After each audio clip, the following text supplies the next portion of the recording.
안녕하십니까. 오르가니스트 김춘혜입니다. 교회음악, 클래식 음악의 뿌리 이제 40번째 강의가 되겠습니다. 이 시간은 지난 시간에 이어서 영국 교회, 성공회의 교회음악을 조금 더 자세히 알아보도록 하겠습니다.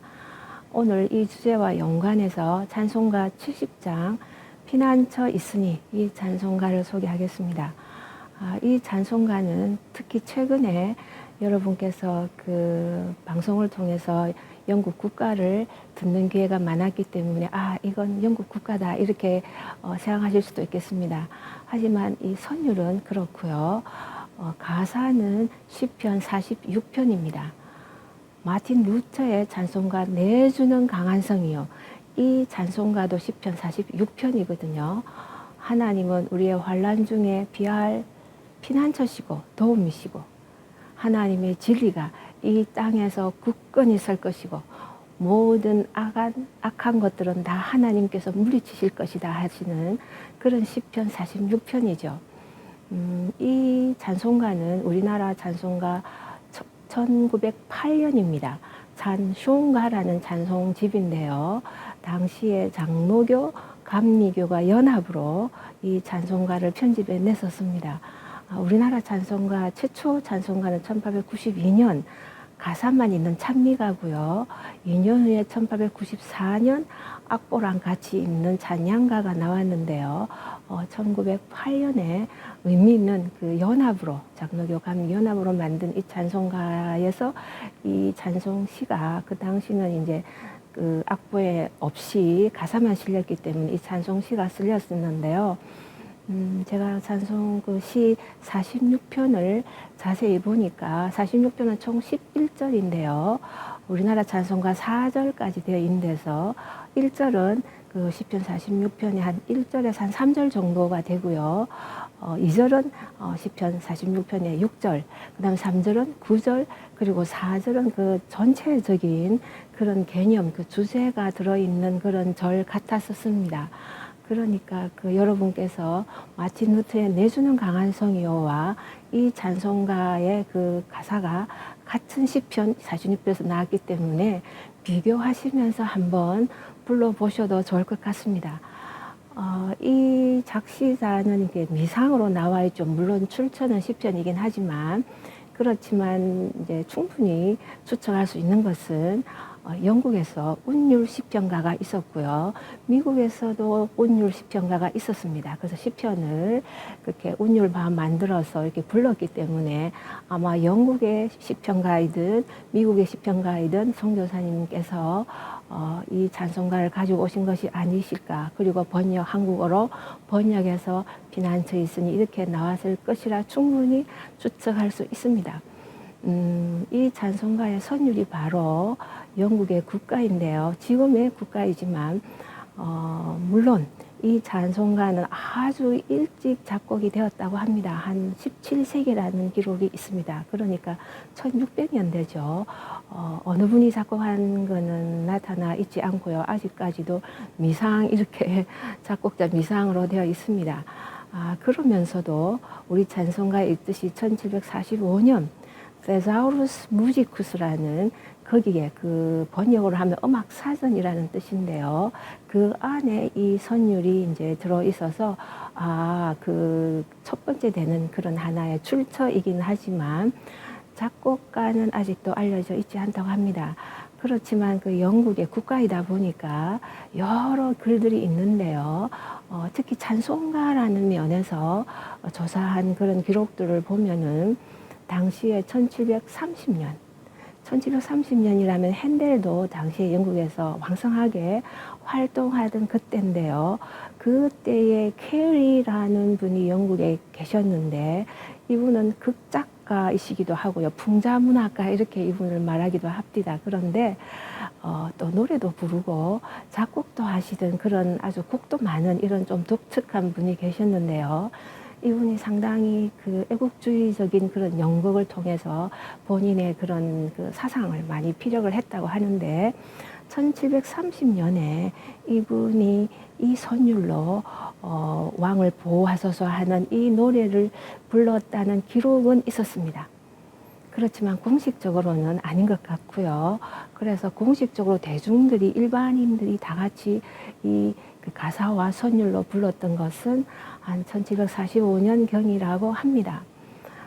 이 선율이 아주 유명했는데요. 우리 찬송가에 여러분께서 보시면 곡조명이 아메리카 이렇게 되어 있잖아요. 미국 이렇게 되어 있거든요. 영국 지금 현재로는 영국 국가인데요. 이 선율이 굉장히 유명하고 가사도 알려져 있어서 그 당시에 그 유럽 대륙에서 영국을 방문한 사람들이 그 영국의 자기들 나라의 그 왕을 축복하는 기독교적인 그런 노래잖아요. 독일도 기독교 국가고 이런 그 같은 기독교적인 입장에서 볼 때 좋은 노래라는 그런 그 인상을 받은 것 같습니다. 그래서 러시아도 이 선율을 가지고 가서 또 러시아 나름대로 또 왕을 또 축복하는 그런 것도 한때 쓴 적이 있고요. 독일에서도요, 한동안 프러시아, 지금의 독일 이전에 프러시아 이 시기 때 그 왕을 축복하는 노래로도 불렀다고 합니다.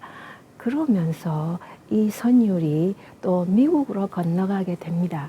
그래서 스미스라는 분이 미국의 그 애국주의적인 나라를 My Country 하는 그런 가사를 써서 또 우리 찬송가에 있는 메이슨 이분이 이제 독일에서 많은 곡조들을 미국으로 갖고 왔으니까요.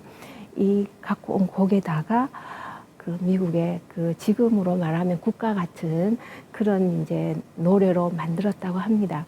그래서 1831년 7월 4일 미국 독립기념일인데요.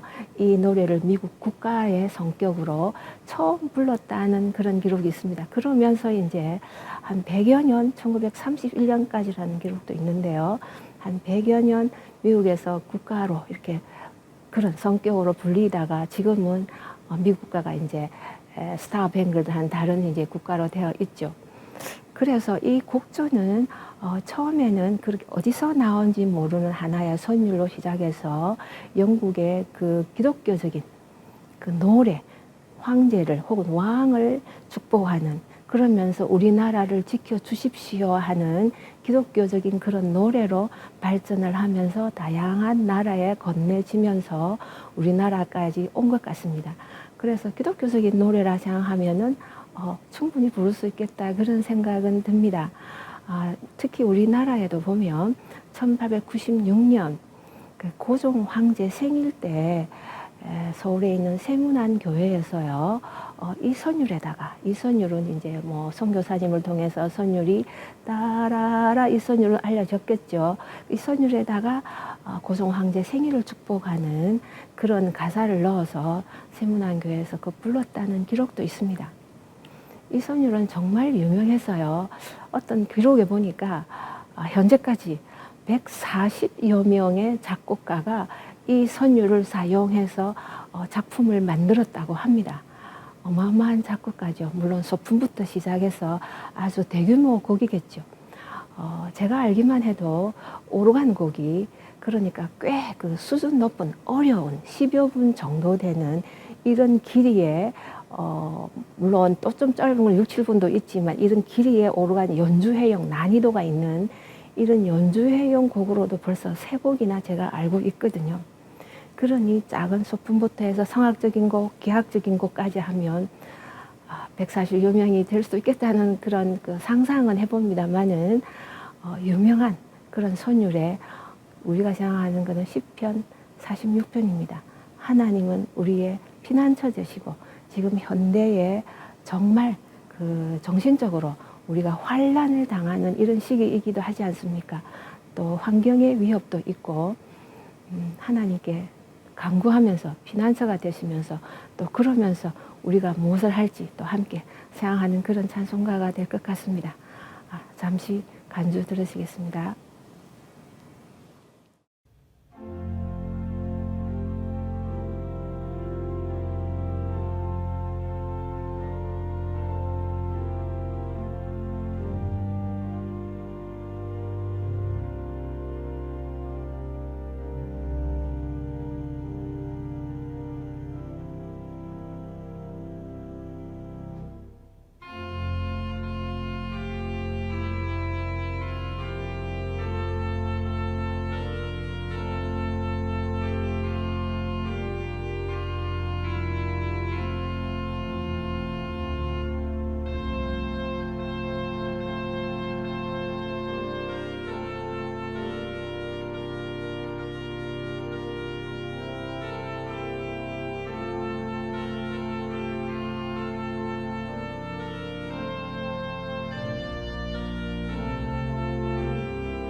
이어서 하겠습니다. 이 시간은 지난 시간에 이어서 영국 교회, 성공회 교회, 교회 음악을 조금 더 자세히 들여다보겠습니다. 지난 시간에는 영국 교회가 나오게 되는 그 과정과 발전하면서 네 가지 영국만의 독특한 교회 음악 형태를 알아보았는데요. 앵글리칸 챈트와 창작 찬송가 힘, 그리고 영어로 된 성가대 합창곡 앤섬, 그리고 오르간 짤막한 혹은 나중에는 크게 발달했지만 볼룬터리라는 즉흥적인 그런 곡까지 알아봤었는데요. 이제 다시 조금 더 들어가서 예배 자체의 정신과 음악적인 특징을 조금 더 알아보고자 합니다. 영국 교회 음악을 저번에 설명할 때 유럽과는 당연히 조금 다른 영국만의 독특한 그런 면에서 독일에는 조금 더 다성, 모방적인 그런 대입법적인 곡들이 발달했다면 영국은 좀 적게 다성이고 오히려 찬송과 같은 수직적으로 화성이 가는 그런 경향들이 유럽에 비해서 조금 더 많다는 설명은 했는데요. 이것도 하나의 중요한 특징인데 이렇게 된 계기를 보면은 물론 영국만의 간결하고 단순하고 담백한 그런 민족적인 또 고풍스러운 그런 전통적인 그런 민족적인 성향도 문화적인 성향도 있고요. 그러면서 이제 헨리 8세를 이어서 에드워드 6세가 왕이 되었을 때 교회 음악에 대한 이제 말씀을 했는데요. 교회 음악은 너무 이렇게 복잡하게 쓰지 말고 너무 장식적으로 하지 말고 이렇게 단음절식으로 실라빅이라 하는데요. 한 단어죠. 그러니까 한 모음에 아멘 하면 아의 아멘이 아니라 아멘 한 모음에 한 음이 나오도록 이렇게 수직적인 어떻게 보면 찬송과 같은 좀 그렇게 간결하게 쓰도록 이렇게 얘기를 했다고 합니다. 너무 다성적으로 가지 않도록 이런 의미인데요. 그런 것도 있다고 합니다. 그래서 영국의 교회 음악이 가능한 한 조금 덜 다성으로 덜 모방적으로 그래서 호모포닉하게 단성 성부 스타일의 그런 음악이 될 수 있는 그러한 계기가 된 것 같고요. 그렇지만 이제 너무 그렇게 갔을 때 교회 음악이 너무 단순하고 한 가지 스타일이 될 가능성이 있겠죠. 그래서 나중에는 조금 더 이게 다성적인 모방적인 그런 독일적인 스타일의 그것도 허락은 했다고 합니다.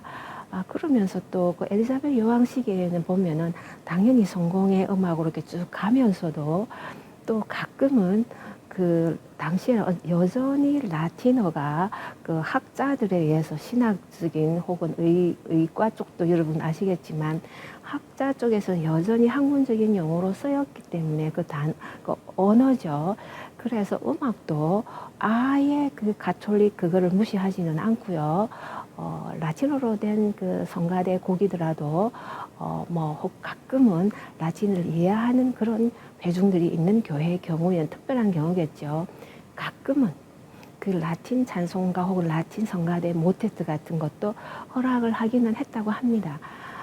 그래서 조금은 이제 영국적인 그런 게 이제 어느 정도 갖춰지는 동시에 다성적인 영향도 약간은 들어올 수도 있었고 또 가톨릭의 좋은 음악도 서로 교류하는 그런 상황도 된 것 같습니다. 그럼에도 불구하고 이런 영국 교회 음악에 또 영향을 준 것이 바로 칼빈주의입니다. 여러분 칼빈 아시지 않습니까? 굉장히 엄격하고 음악의 절제, 장식적인 거를 이렇게 금하는 그런 스타일이지 않습니까? 그래서 이 칼빈주의적인 영향이 신학뿐만 아니라 교회 음악에도 상당한 영향을 준 걸로 이렇게 얘기를 합니다. 그래서 영국만의 독특한 그런 민족성 문화의 전통적인 그런 음악적인 토대와 또 왕들의 그런 교회 음악을 이랬으면 좋겠다 하는 그런 성향 같은 그것도 굉장히 중요한 것 같고요. 그러면서 칼빈주의적인 그런 음악적인 그런 경건함에 대한 그런 모습도 많은 부분을 차지해서 영국의 예배 음악, 교회 음악이 나온 것 같습니다. 이 가운데서 또 특별히 또 유의해야 볼 것은 물론 이거는 이제 아주 이후인데요. 찰스 1세 때죠. 1640년대 이렇게 들어와서 있는 일인데요. 찰스 2세의 그 반대에도 불구하고 그 신학자들의 큰 모임이 있었는데요. 특히 칼빈주의적인 정교도주의적인 스코틀랜드 쪽에 이런 분들이 더 이제 열심으로 해서 만들어진 회가 바로 여러분 아실 수도 있겠지만 웨스트민스터 총회입니다. 그래서 1643년에서 한 5년 정도까지 한 48년까지 100번에 넘는 아주 많은 회의를 5년 동안 했으니까요. 여러 회의를 통해서 이제 여러분이 아시는 신앙 고백, 웨스트민스터 신앙 고백과 그 다음에 소요리 문답, 대요리 문답이 나왔죠. 너무나 중요한 그 신앙의 그 고백들이고 중요한 교리적인 그 문건인데요. 이것은 성공의 적이라기보다는 물론 성공의 그 전체적인 백그라운드 안에 들어갈 수는 있겠습니다만은 그 영향적인 면에서는 칼빈주의적 청교도적인 그런 것을 더 많이 이제 갖고 있다고 합니다. 그래서 우리나라에서도 예전에 그 웨스트민스터 신앙 고백, 소요리 문답 이것을 그냥 자주 언급하고 또 말씀으로도 가끔 듣던 때가 있었는데요. 최근에는 조금 많이 아쉽기는 합니다만은 이런 교회 굉장히 찰스 1세 그 상황은 굉장히 안 좋았던 상황이긴 하지만 그 시기적으로 또 내란 종교적인 어쨌든 의회와 이런 다양한 그런 어려운 가운데서도 신앙의 그런 중요한 그런 고백과 그 예배의 모습을 이렇게 만들어 줄 수 있는 그런 기본을 만들었다는 면에서 굉장한 것이라 생각하고요. 그걸 통해서 영국에 어떻게 보면 성공회 혹은 영국 교회가 나름대로 그 어려움을 통해서도 잘 발전할 수 있지 않았을까 그런 생각은 듭니다. 여기 있는 내용들도 다 교회 음악의 가사들로 우리가 이렇게 볼 수 있거든요. 그래서 이제 교회 음악의 이제 출발하는 것을 지난 시간 배웠기 때문에 조금 더 과정을 살펴보겠는데요. 지난 시간에 말씀드렸던 찬송가 예배 음악의 어떤 과정을 통해서 이제 기본적인 건 알지만 우리가 조금 더 알아볼 텐데요. 1623년에 보니까 위더라는 분이 장작 찬송지죠. 힘이라는 그 찬송가를 실은 그런 책자를 만들어냈었습니다. 그래서 상당히 왜냐하면 이게 교회용으로 만든 것이었거든요. 일반인이 그렇게 행따기보다도 개인의 경건 시간보다도 예배용으로 한 것이었는데요. 시 자체는 그렇게 뛰어난 그런 문학적인 시는 조금은 부족하다는 평은 있지만 의미는 굉장히 있다고 합니다. 그래서 그 찬송가가 주로 성상 찬송, 성찬 때 부를 수 있도록 하고 교회의 축일 때 아주 중요한 페스티벌이죠. 그 다음에 교회 절기의 중요한 절기 때 부를 수 있을 때 일반 예배는 아직은 조금 그렇더라도 그렇지만 이런 시도 노력은 굉장히 성공회 자체에서 만들어냈다는 것은 의미가 있다고 생각합니다. 그러면서 찬송가는 여전히 조금 제외되는 경향은 있지만 바로 침례교 벤자민 퀴치 목사님이신데요. 이분이 대단한 일을 하셨습니다. 이 퀴치 목사님께서 침례교에서 이제 찬송가를 공식적으로 부르도록 했습니다. 그래서 1691년 같은 경우에 보면은 아예 모든 예배에 찬송가를 창작 찬송가죠. 부를 수 있도록 했다고 합니다. 그러면서 또 찬송가도 발간도 하고요. 이분이 회중 찬송가를 창작 찬송가를 부를 수 있는 이런 그 근거를 어떻게 봤냐 하면요. 예수님께서 창작 찬송가를 불렀다 이런 이제 성경 귀절을 이렇게 따왔다고 합니다. 물론 우리 영어 성경에 보면은 이제 예수님 마지막 만찬하시고 찬송가를 부르시고 이제 올리브 이제 감람산으로 가신다는 성경 기절이 있는데요. 힘이라는 단어가 나오긴 합니다만은 학자들이 얘기할 때는 그거는 시편시였다라고 얘기는 합니다. 그럼에도 불구하고 예수님께서 찬송을 하셨기 때문에 모든 사람이 회중 찬송가를 창작 찬송가도 할 수 있다는 그 근거를 제시하면서 성찬 후에 찬송가니까 창작 찬송가를 도입하셨다고 합니다. 그걸 통해서 이제 1291년에 침례교에서 공식화되면 서서히 다른 교회에서도 그 찬송가를 부르게 되겠죠. 이 찬송가 가사를 통해서 선율을 작곡하신 분이 나중에 소개할 올란도 기본즈라는 분이신데요. 그 좋은 선율들이 아직도 이렇게 남아 있습니다. 그러면서 성가대의 모습을 조금 더 살펴볼까 하는데요. 지금까지도 그 캐티드랄, 그 대성전에서 이어지는 그 성가대 모습이 흡사한데요. 페리시 교회, 교구 교회, 작은 교회는 조금 다르지만 그 당시 이제 큰 대성전에서 성가대 모습들은 여러분도 이미 아실 수도 있는데요. 여자들이 없었습니다. 그래서 보이 소프라노와 어른 남성이죠. 그래서 본래 교회 음악은 처음에는 남자들만 노래를 불렀으니까요. 그리고 음악도 그 베이스 저음에 음역이 저음에서 왔다 갔다 했었거든요. 그러면서 음악이 발달하면서 음역이 확장되죠. 그래서 밑으로는 많이 조금 더 내려가는 한계가 있으니까 그 다음에 위로 올라갔겠죠. 그래서 위로 올라가면 지금에 말하는 그 엘토 그 다음에 소프라노로 올라가는데요. 이제 남자가 부를 수 없는 음역이니까 특히 교회에서는 그래서 어린이 그 소년을 통해서 이렇게 성가대를 만들었었죠. 그래서 어떤 기록을 보면 소년들이 한 20-30명 된 소프라노를 담당하고 어른들은 8명에서 한 10명 이런 기록도 있었습니다. 로얄 치플이나 웨스트민스터 교회 혹은 세인트폴 교회, 물론 세인트폴은 조금 뒤쪽이긴 하지만 그 당시 교회의 성가대를 보면 이렇게 구성이 되었었습니다. 그러면서 독특한 그 용어가 코리스트라는 거죠. 어린이 그 성가대원들을 코리스트라고 불렀는데요. 이런 독특한 용어도 이제 나오게 됐습니다.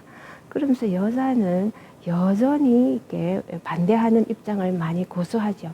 지금 현재 페리시 교회, 작은 교구 교회에서는 당연히 혼성 성가대를 하는데요.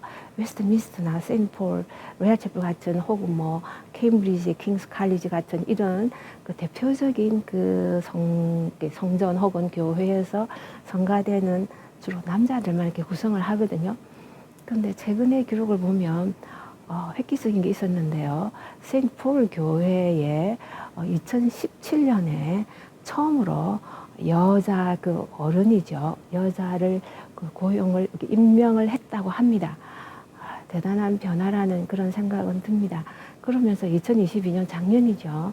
작년에 이제는 소년 성가대 그 보이 소프라노뿐만 아니라 소녀 걸 그 소프라노죠. 소녀들도 2025년부터는 뽑겠다고 같이 함께 부를 수 있도록 하겠다고 작년에 그런 그 내용을 선포했다고 합니다. 사실은 하나님께서 원하시는 것은 이런 모든 사람이 하는 그런 찬양이겠죠. 남녀가 아니고 하나님 앞에서는 다 하나님의 자녀들이지 않습니까? 이런 성가대의 모습들이 특이해서 최근에 그 경황을 말씀드렸고요. 이런 음악들이 이렇게 쭉 발달하면서 영국에서는 그 오르간은 여전히 저번에 말씀드렸지만 볼룬터리가 있긴 있었지만 초기에는 여전히 조용하게 했다고 합니다. 칼빈의 영향이 많았겠죠. 그리고 또 그 교회 전체적인 분위기, 그 간결하고 심플하게 하는 그러면서 서서히 이제 오르간이 커지고 아주 18세기 혹은 19세기로 넘어오면 이제 대규모의 그런 큰 오르간들이 들어오지만 이 우리가 지금 공부하고 있는 르네상스 혹은 바로크 앞쪽 같은 경우는 여전히 간결한, 단순한 그래서 칼빈주의적인 성향들을 많이 가지고 있다고 특히 악기 면에서는 생각하셔도 될 것 같습니다. 이제 그 대표적인 그 작곡가 세 분을 알아볼 텐데요. 가장 그 앞쪽에 있는 분이 토마스 탈리스입니다. 이분은 1505년에 출생하신 분인데요. 한 80세까지 이렇게 사셨던 분인데 영국의 바로 교회 음악의 가장 선구적인 역할을 하신 분으로 봅니다. 물론 이분이 처음에는 가톨릭이셨죠. 그리고 사실은 끝까지 가톨릭이시긴 했지만 중간에 이분의 교회 음악에 있는 동안에 성공회로 갔으니까 그럼에도 불구하고 이제 성공회 음악도 쓰고 가톨릭 교회 음악도 쓰고 이렇게 다 양쪽을 쓰셨던 분이신데요. 이분의 생애 전체를 보니까 이제 페니 8세부터 에드워드, 메리, 엘리자벳 이 시기까지 다 다양한 그런 가톨릭도 있었고요. 성공회도 있었던 그런 시기를 통해서 그렇지만 이분의 주요 그 작품이 교회 음악인이거든요. 그래서 아주 좋은 교회 음악들을 많이 썼고요. 또 물론 주로 성악 중심으로 곡을 썼다고 합니다. 이분의 곡 중에서 여러분께 소개하고 싶은 거는 스팸 인 알리움이라는 곡인데요. 정말로 대단한 곡이었습니다. 이분이 그 8개 합창단, 그런데 한 합창이 5성부, 5개 파트가 있는 합창단을 8개로 해서, 그러니까 총 40성부잖아요. 그러니까 만약에 한 성부에 2명만 해도 80명 이상의 합창단이 이 곡을 연주해야 되는데요. 이 곡을 들으면서 그야말로 그 하늘에서, 천상에서 온 족속이 하늘에 모인 그 성도님들이 그 함께 부르는 그런 찬송가 같았습니다. 전혀 어렵다기보다는 다양한 그런 소리로 여기서 저기서 이렇게 하나님을 찬송하는 그런 것을 상상할 수 있었는데요. 여러분께 소개합니다. 또 이분의 찬송가 중에는 이분의 선율을 가지고 저녁 찬송으로 있는 그 찬송가도 있습니다. 굉장히 좋은 선율도 많기 때문에 여러분 시간 될 때 들어봤으면 좋겠고요. 이분의 제자가 버드인데요. 한 40년 후에 태어나신 분이신데, 이분의 그 토마스 할리스 스승님과 함께 그 가톨릭 교회 음악을 작곡을 많이 하셨던 분이십니다. 이분도 좋은 곡들이 많은데, 아베 베룬 코르푸스 같은 그런 좋은 곡도 있는데, 또 이분은 교회 음악뿐만 아니라 그 일반 세상의 그 클래식 곡도 함께 이렇게 작곡하신 분이지만, 탈리스를 이어서 40년 약 후반주 쪽에 또 영국에 1625년까지 이어오면서 혹은 23년까지 이어오면서 아주 좋은 그런 곡들을 작곡하신 분이십니다. 사실은 또 제가 더 의미있게 보는 분이 올란드 기본스인데요. 이분은 그렇게 탈리스가 1505년 이렇게 했으면 그 다음에 한 40년에서 한 40년 간격 버드가 있고요. 그 다음에 80년 이렇게 해서 거의 40년 간격으로 정확하게는 1583년인데요. 이때 태어나신 올란드 기본스입니다. 거의 40년 간격으로 물론 그 사이사이에 좋은 교회 음악인이 있지만 이 기본스 이분을 평하기를 르네상스와 바로크를 잇는 작곡가로 하고요. 탈리스 경우는 르네상스의 가장 대표적인 뛰어난 교회 음악인으로 얘기를 하고요. 이 기본스는 이 사이를 잇는 교회 음악인이라고 하는데요. 영국 교회 음악의 아버지라는 그런 글귀도 있습니다. 물론 다른 그 주장도 있겠지만 사실은 이분이 일찍 돌아가셨는데요. 25년에 돌아가셔서 그 42살이죠. 그렇게밖에 못 사셨던 아주 유명한 그런 작곡가시고 또 오르가니스트였습니다. 이분이 돌아가셨을 때 그 평하기를 the best 그 finger 혹은 hand라고 했답니다. 영국에서 가장 뛰어난 손이었다. 이런 평을 했다고 합니다. 그 오르간 혹은 버지날이라는 지금의 예전의 그 합시코드 형태인데요. 특히 이분이 교회 음악인이셨으니까 오르간 웨스트민스터에서도 오르가니스트 했고 로얄 치프레스도 오르가니스트 했는데요. 정말 좋은 오르가니스트였다고 합니다. 그래서 더 베스트 핸드 오브 잉글랜드라고 그 평을 할 정도로 정말 뛰어났던 분이었고요. 그러면서 또 다른 그 음악학자, 뮤지콜로지스트들의 그 의견을 보면 영국의 팔레스티나다 이런 평도 합니다. 그래서 이분의 그 찬송 곡조도 아까 말씀드린 1623년 그 위도의 찬송집에 있는 그 가사를 가지고 곡조를 한 15, 16 곡조를 썼듯이 그 곡조도 유명하지만 그 앤썸들을 굉장히 좋은 찬송가, 그러니까 성가대 합창곡이죠. 그것을 많이 쓰셨거든요. 이것이 굉장히 뛰어나다고 합니다. 그래서 42년에 갑자기 그 뇌출혈이라는 그런 것들 글도 있고 역병이다 이런 것도 있는데요. 참 아깝게 이분을 너무 애석하게 생각했다고 합니다. 갑자기 돌아가셔서. 이분의 곡의 대표적인 곡이 여러 개 있는데요. 찬송가 아까 말씀드린 것도 있지만 그 벌스 앤덤인데요. 솔로가 나오고 지난 시간에 배웠듯이 솔로가 나오고 합창이 나오고 하는 앤덤인데요. 이것이 요한의 기록이다. 이런 이제 This is the record of John인데요. 이 요한 세례 요한을 이제 의미했는데요. 세례 요한이 나오는 그 성경 구절을 그 앞쪽에 쫙 이렇게 가사가 나옵니다.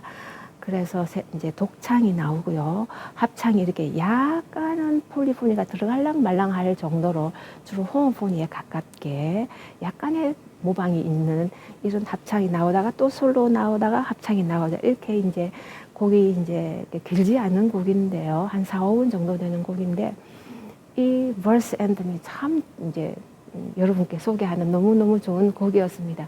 그 르네상스와 바로크 초기를 잇는 이런 그 좋은 곡이기 때문에 여러분께서 얼마든지 즐길 수 있는, 그러면서 감상하시면서 그 당시 교회 음악이 이랬구나 이걸 느낄 수 있는 그런 곡이라 생각합니다. 토마스 탈리스, 버드, 그리고 올한 기본즈, 이분들은 앞쪽 두 분은 가톨릭과 이렇게 연관돼서 많은 곡을 쓰면서 개신교회 성공의 교육도 썼지만 기본즈 경우는 짧은 생애이긴 하지만 그 교회, 영국교회 성공회를 위한 그 찬송가뿐만 아니라 앤썸들을 참 많이 쓰셔서 영국의 전형적인 그런 그 팔레스티나답다 할 정도로 교회 음악의 진수를 보여주는 그런 곡들을 썼는데요. 여러분들께서 틈나실 때 많이 들어보는 그런 시간을 가졌으면 좋겠습니다. 이제 오늘 강의 마치겠습니다. 다음 듣겠습니다.